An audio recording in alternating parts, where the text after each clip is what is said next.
J'ai dépensé plus de 15 000 € ces 2 derniers mois, non pas pour apprendre à faire du contenu, mais pour comprendre pourquoi la majorité des personnes ne font pas d'argent en créant des vidéos. Parce que pendant longtemps, j'ai fait un peu comme tout le monde, donc je postais des vidéos régulièrement, je regardais mes stats, j'analysais un petit peu, j'essayais d'avoir du retour sur des choses au final qui n'étaient pas un bon indicateur. Parce qu'au final, des fois ça marchait, des fois ça stagnait, et je comprenais pas vraiment pourquoi. Et le problème dans tout ça, c'est que finalement je faisais pas d'argent, et je perdais du temps concrètement à poster des vidéos, etc. Et il y avait rien qui rentrait, pas de clients, pas de deal, rien du tout. Et le pire, c'est que j'étais convaincu de faire les bonnes choses. J'essayais de poster régulièrement, j'essayais d'analyser un peu mes vidéos, j'essayais de bien les monter, bien les travailler. J'essayais de faire tout comme il faut, mais en fait, pas du tout. Et rien ne changeait. Donc, je me suis un peu remis en question, et je me suis demandé, mais pourquoi finalement, pourquoi il n'y a rien qui change, pourquoi ça ne bouge pas, pourquoi il n'y a rien qui évolue. Et à force de me former, d'aller vers des gens, de parler, de communiquer avec d'autres créateurs, je me suis rendu compte que le problème, c'était pas mon contenu, c'était l'intention qu'il y avait derrière. Concrètement, qu'est-ce que j'attendais de mon contenu? Parce que même si aujourd'hui, tout ce qui est YouTube, etc., on va inconsciemment mesurer la quantité de vues pour qualifier une vidéo si elle a marché ou non, alors que bah tu peux avoir des vidéos qui font moins de vues, mais qui rapportent beaucoup plus d'argent à son créateur. Et ce que j'ai compris, c'est que le contenu n'est pas là pour faire des vues, il est là pour créer un système. Et c'est là où j'ai commencé à analyser ceux qui faisaient des vues, mais surtout ceux qui faisaient de l'argent. Et j'ai remarqué une seule chose, le point commun entre tous ces créateurs, ces infopreneurs et ces entrepreneurs, c'est qu'ils arrivaient à créer une machine grâce à leur contenu, et non pas juste des machines à vues, une machine à cash. Et au final, cette machine à cash, elle est assez simple. Parce que tu commences par de l'attention, ensuite par de la relation, et après, des clients. Et c'est là que j'ai compris l'importance de poster, et l'importance de correctement poster avec une stratégie adaptée, et une intention clairement dirigée vers la vente et la création d'un système, au lieu de juste vouloir faire des vues, parce que quelqu'un qui fait des vues ne vend pas forcément.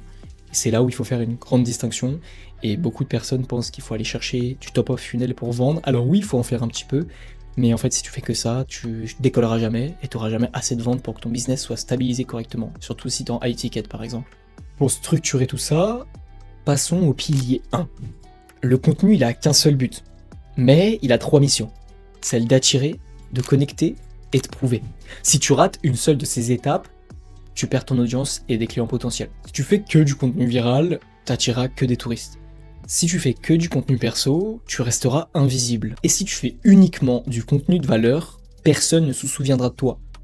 Parce que l'humain se souvient de l'émotion, et non de la valeur ou de l'importance de ce qu'il a entendu. Mais ce qu'il faut comprendre, c'est que c'est l'équilibre des trois qui va créer une conversion efficace et efficiente. Passons au pilier numéro 2.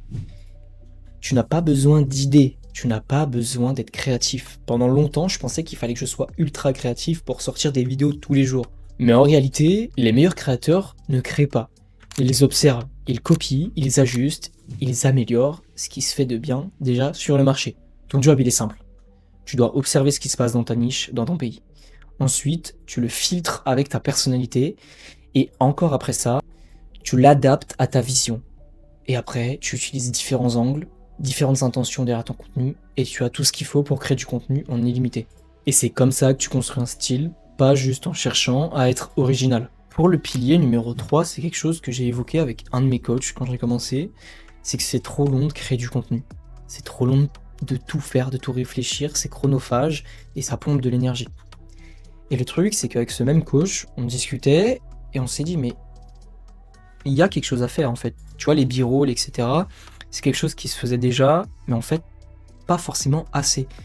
Et on est vraiment cette base de contenu documenté, où tu filmes ce que tu fais, tu filmes quand tu travailles, quand tu fais des activités, etc., tu filmes l'ambiance qu'il y a autour de toi, tu filmes quand tu es dans des lieux, et ça te permet d'avoir une banque de vidéos qui est colossale, sans même réfléchir et sans même te poser la question.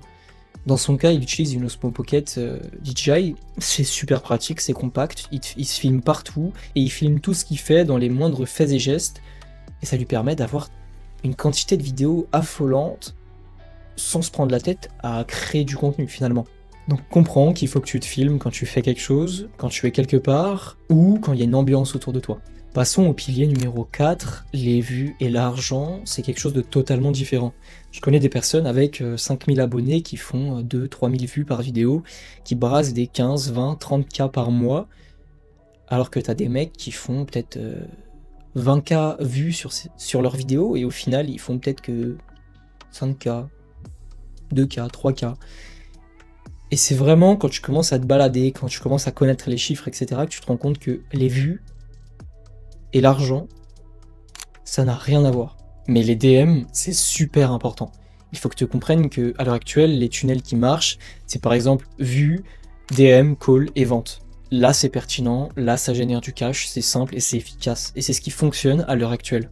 Le truc, c'est que faire beaucoup de vues, si tu ne les convertis pas en vente ou en prospect potentiel, ça ne sert absolument à rien. Donc, il faut que tu transformes ces vues en conversation. Tout du moins que tu aies une connexion avec cette personne au-delà de juste un like ou un commentaire. Et on en vient à la partie numéro 4, c'est que la différence, c'est un avantage, mais le problème actuellement, c'est que tout le monde fait la même chose. Tout le monde automatise ses DM, tout le monde automatise ses commentaires, tout le monde automatise absolument tout, tout le monde fait la même chose, et le marché n'en peut plus, il y a beaucoup de bruit, et c'est compliqué de sortir du lot, tout simplement. Donc les créateurs qui performent le plus à l'heure actuelle, c'est des personnes qui font des vidéos plus courtes, plus personnelles, et plus humaines. Des formats RAW généralement, mais qui résout une problématique concrète, soit d'une personne via un commentaire, ou via un appel, et c'est là où il y a une authenticité globale dans les messages qui est juste marketing finalement. L'authenticité, c'est beaucoup plus un concept marketing que humain quand on l'applique dans ce milieu-là. Mais les personnes recherchent cette proximité avec quelqu'un pour avoir l'envie ou déclencher un achat beaucoup plus rapidement. Et finalement, c'est très simple de faire des vidéos dites authentiques avec de la valeur. Par exemple, tu dis le prénom de la personne en réaction à un commentaire ou en discutant avec cette personne-là, tu fais une vidéo de ça, tu donnes de la valeur, tu résous un problème réel que cette personne a, et si cette personne c'est ton avatar client, d'autres personnes auront le même problème. Donc, tu prouves que tu sais résoudre un des problèmes de ton avatar client, t'as une vidéo personnelle, émotionnelle, humaine, et qui rapporte de la valeur. Tu as donc tout gagné, et c'est ce que les créateurs les plus performants à l'heure actuelle ont compris. Et le résultat, c'est que les gens répondent. Pas parce que tu as plus d'abonnés, pas parce que tu es le meilleur, parce que tu es le plus humain et tu as connecté avec cette personne. Et on en vient au pilier numéro 5, c'est que les gens, ils n'achètent pas parce que tu es le meilleur, parce que tu es le moins cher, ils achètent parce que tu es toi-même, parce qu'il y a une réelle connexion entre toi et cette personne, parce que tu la comprends et elle se sent en sécurité. Finalement, ils achètent une relation. Ce qu'il faut que tu comprennes, c'est que si tu ne fais pas d'argent avec ton contenu, ce n'est pas un problème de personnalité, de talent ou d'algorithme, c'est un problème de structure. Là, je viens de te lâcher à peu près 1 an et demi, 2 ans de travail et plus de 10-15 000 euros d'investissement. Donc maintenant, tu as deux choix. Soit tu structures ton contenu, soit tu continues à poster au hasard et sans résultat. Et déclencher ce qui va tout changer dans ton business. Merci pour votre écoute et à la prochaine.